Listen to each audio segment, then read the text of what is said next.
క్రీస్తునందు సహోదరి సహోదరులారా, ప్రభువైన యేసుక్రీస్తు నామములో హృదయపూర్వక వందనాలండి. ముందుగా ఇంత మంచి సమయాన్ని ఇచ్చిన తండ్రైన దేవునికి ప్రభువైన క్రీస్తు ద్వారా కృతజ్ఞతాస్తుతులు చెల్లిస్తున్నానండి. అందరూ బాగున్నారండి. వాక్యం చదువుకొని ప్రార్థన చేసుకున్న తర్వాత పాటలోకి వెళ్దామండి.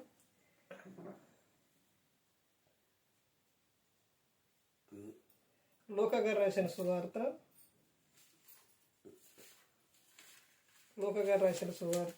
10వ అధ్యాయం 16వ వచనం.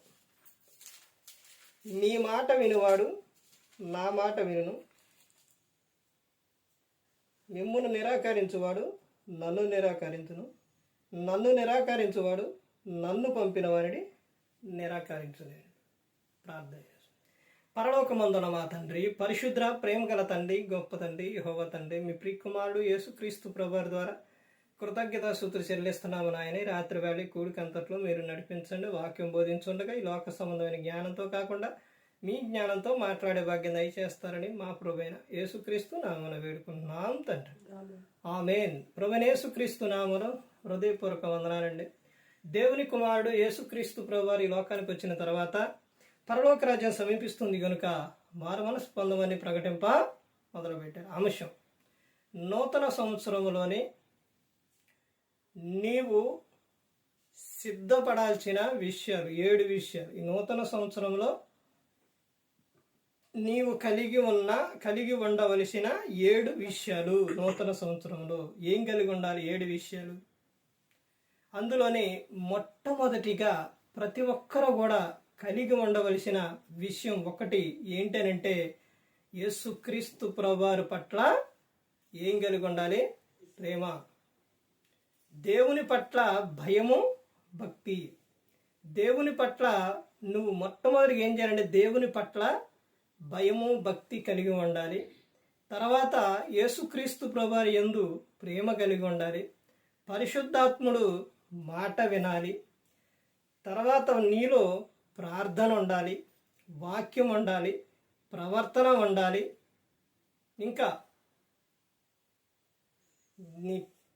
నిత్యము కూడా ప్రేమ కలిగి ఉండాలి. ఈ సంవత్సరంలోనే ఇవి నువ్వు కలిగి ఉంటే నీకు ఇక తిరిగే లేదనమాట. ముందుగా దేవుని పట్ల భయభక్తులు కలిగి ఉండాలి. అలా కలిగి ఉండాలనంటే నీవు ఏం చేయాలనంటే, సేవకుడు చెబుతున్న మాట ఏదైతే ఉందో అది వాక్యానుసారంగా ఉందో లేదో నువ్వు తెలుసుకొని దేవుని పట్ల భయము, భక్తి కలిగి ఉండాలి. అదే విషయం యేసుక్రీస్తు ప్రభువారు శిష్యులను పంపుతూ చెప్పిన విషయం చూడండి. లూకా గారు రాసిన సువార్త 10వ అధ్యాయం 16వ వచనం. మీ మాట వినువాడు నా మాట వినును. ఎవరు మాట అంట? మీ మాట. బైబుల్ కరెక్ట్గా మనం చదవాలి. మీ మాట. ఎవరు మాట? ఆడ సేవకుల్ని, శిష్యుని పంపుతూ మీరు వెళ్ళి చెప్పినప్పుడు మీ మాట విన్నవారు ఎవరు మాట వినును? నా మాట వినును. అంటే ఇక్కడ ఎవరు చెబుతున్నారు? ఎవరు మాట్లాడుతున్నారు? యేసుక్రీస్తు ప్రభువారు మాట్లాడుతున్నారు. అంటే సేవకుడు చెప్పినప్పుడు సేవకుని మాట వింటే ఎవరు మాట విన్నట్టు? యేసుక్రీస్తు ప్రభువారి మాట విన్నట్టు. నువ్వు సేవకుడి మాట వినట్లేదు అని అంటే నువ్వు యేసుక్రీస్తు ప్రభువారి మాట వినవు. సేవకుడు అంటే నీకు గౌరవం లేనప్పుడు, సేవకుడు అంటే నీకు ఇష్టం లేనప్పుడు, ఆయన చెబుతుంటే ఆయన మాట అంటే నీకు లెక్కలేనప్పుడు నువ్వు ఇంకా దేవుణ్ణి ఏం ప్రేమిస్తావు? దేవుని మాట నువ్వేం వింటావు? నువ్వు సేవకుడి మాట వింటే నువ్వు ఎవరి మాట విన్నట్టు? యేసుక్రీస్తు ప్రభువారి మాట విన్నట్టు. ఈ లోకంలోని ఒకటి గమనించండి. ఈ లోక జనాభా ఎంత? ఇప్పుడు ఈ లోకంలో ఎంతమంది ఉంటారు? సుమారు చాలా కోట్ల మంది ఉంటారు. కోట్ల మందిలో ఎంతమంది బైబిల్ పట్టుకొని దేవుని కోసం బ్రతుకుతున్నారు? తర్వాత ఒక మండలానికి వచ్చి ఎంతమంది ఉంటారు? అందులోని ఒక గ్రామంలోని ఎంతమంది జనాభా ఉంటారు? ఒక గ్రామంలోని ఎంతమంది జనాభా ఉంటారు? సుమారు ఒక 100, 200, మరి 200 మంది ఉంటారు. 100 మంది ఉంటారా? పెంచే ఉంటారు కదండి. ఇంత జనాభాలోని ఎంతమంది బైబిల్ పట్టుకొని దేవుని సేవ చేస్తున్నారు? ఎంతమంది చేస్తున్నారు? అందరూ చెయ్యరు. ఎందుకనంటే బైబిల్ పట్టుకొని దేవుని సేవకు వచ్చిన వ్యక్తి ఎవరనంటే దేవుడు పిలుచుకున్న వ్యక్తి. అందరూ ఈ ఊర్లో ఉన్న వారందరూ, లోకంలో ఉన్న వారందరూ బైబిల్ పట్టుకొని ప్రసంగాలు చేయరే, బైబిల్ పట్టుకొని దేవుని కోసం బ్రతకరే, అందరూ చేయరు. ఊరిలో ఒక్కరో ఇద్దరు. మరి అంతమంది ఉన్న జనాభాలోని అంతమందిలోని ఒక్కళ్ళు ఇద్దరే ఏంటి దేవుని సేవ చేసేవారు అంటే దేవుడు వారిని ఏం చేశారు? పిలుచుకున్నారు, ఏర్పరచుకున్నారు. వాళ్ళందరూ మిగతా ఉన్నవారందరూ కూడా నువ్వు బతిమిలాడు, నువ్వు గద్ది, నువ్వు వేదన చెప్పు, చేయరు, అలా బ్రతకరు.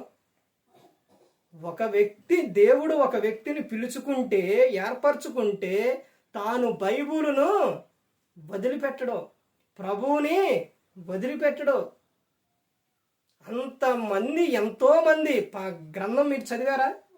ఎంతోమంది ఉంటే, ఎంతోమంది ఉన్నా కానీ ఒక్కళ్ళే చేస్తున్నారు. ఎందుకని? ఇది ఎప్పుడన్నా మీరు గమనించారా?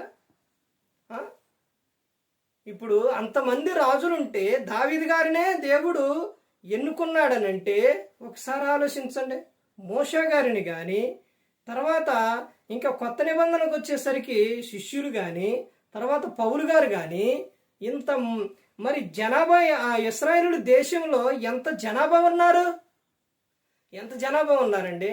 నెనెవే మహాపట్టణానికి చెప్పటానికి, సువార్తను చెప్పటానికి యోనా పారిపోతుంటే, యోనా కాకపోతే ఇంకొక వ్యక్తిని దేవుడు పంపించలేడా?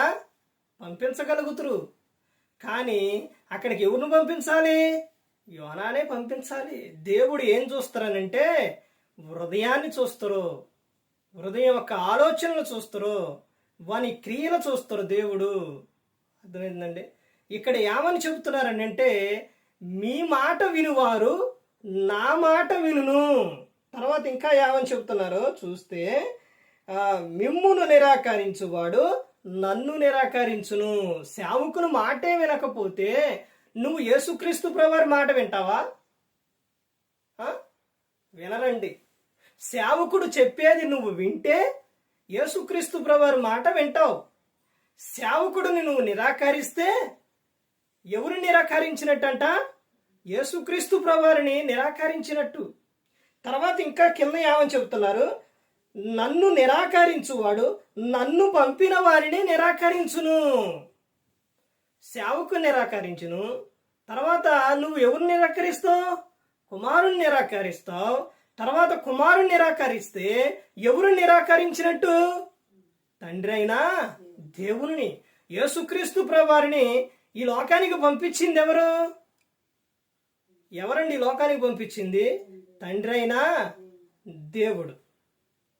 అవతలకి వెళ్ళి అవతల కూర్చోండి.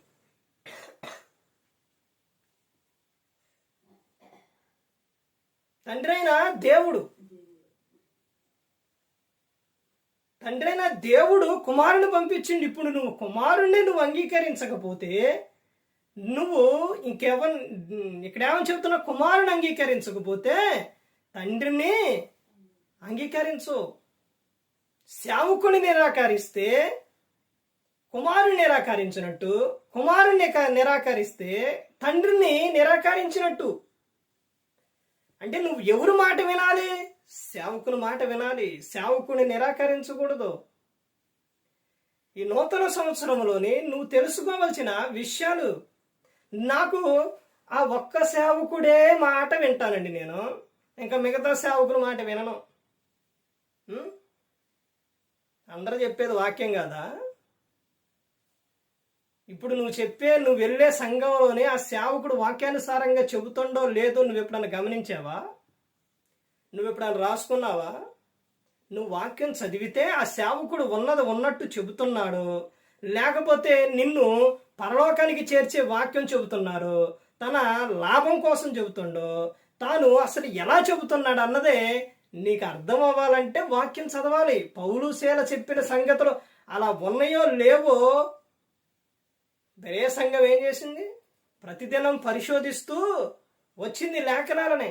ఆ విధంగా ఉండాలి. ఈ 2026లోని ఈ నూతన సంవత్సరంలోని నీవు కలిగి ఉండవలసిన 7 విషయాలు. ముందు దేవుని పట్ల భయము భక్తి కలిగి ఉండాలి. తర్వాత నీవు యేసుక్రీస్తు ప్రభువారి పట్ల నువ్వు ప్రేమ కలిగి ఉండాలి. ఆయన ఏ విధంగా అయితే ఉన్నారో ఆ విధంగా నువ్వు ఉండాలి. తర్వాత పరిశుద్ధాత్ముడు మాట వినాలి. నువ్వు నిత్యం ఏం చేయాలనంటే నీవు ప్రార్థన చేయాలి, వాక్యం చదవాలి, నీ ప్రవర్తన కాపాడుకోవాలి, నువ్వు ప్రేమ కలిగి ఉండాలి. ఒక సేవకుడు చెప్పింది ఇలా చెప్పారు అని నువ్వు చెబుతావు కానీ అలా బ్రతుకుతావు నువ్వు అంటే నీవు సేవకుని మాట అయితే ఆ సేవకుడి గురించి చెబుతావు కానీ అందులోని దేవుని మాట నువ్వు తీసుకోవు.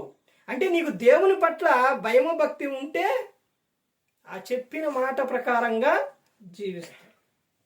ఇక్కడ చెబుతున్న యేసుక్రీస్తు ప్రభువారు చెబుతున్న విషయాలు అద్భుతమైన విషయాలండి. పరలోకం చేర్చే విషయాలు, ఒక మనిషిని రక్షించే విషయాలు యేసుక్రీస్తు ప్రభువారు చెబుతూ ఉన్నారు.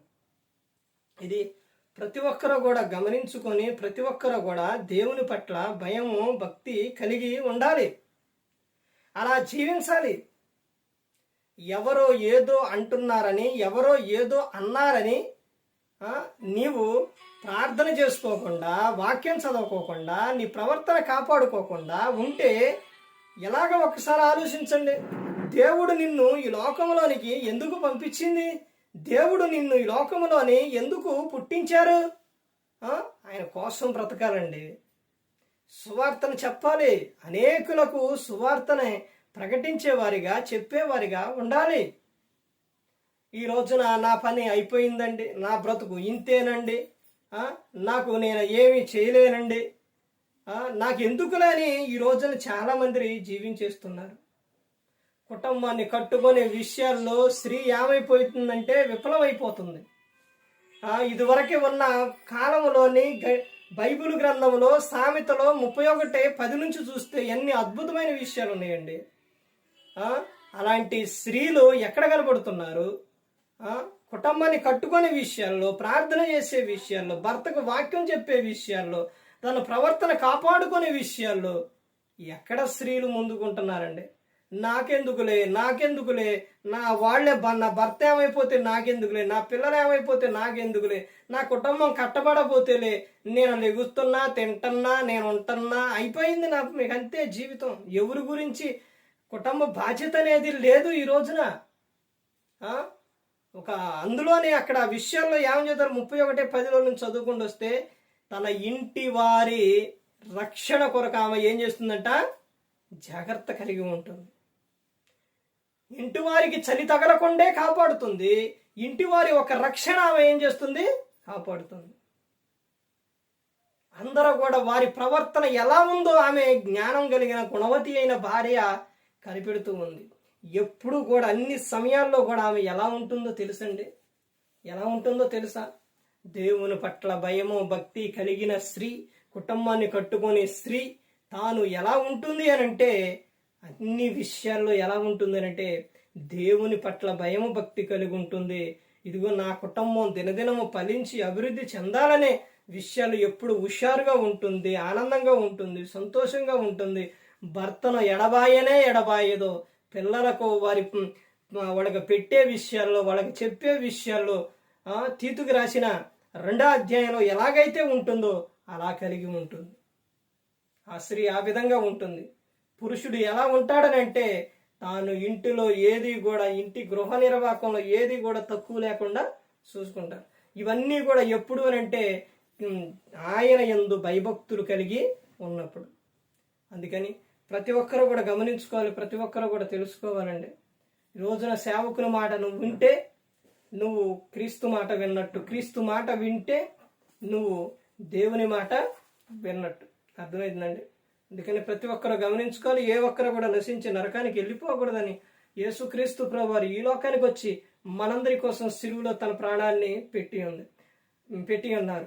మరి ఈ విధంగా నిలబెట్టి మాట్లాడించిన తండ్రైన దేవునికి కృతజ్ఞతాస్తుతులు చెల్లిస్తూ ఇంతవరకు శ్రద్ధగా ఉన్న మీకు ప్రభు పెట్టిన హృదయపూర్వక వందనాలు చెల్లిస్తూ ఈ మాటలు ముగిస్తున్న అందరికీ వందనాలు.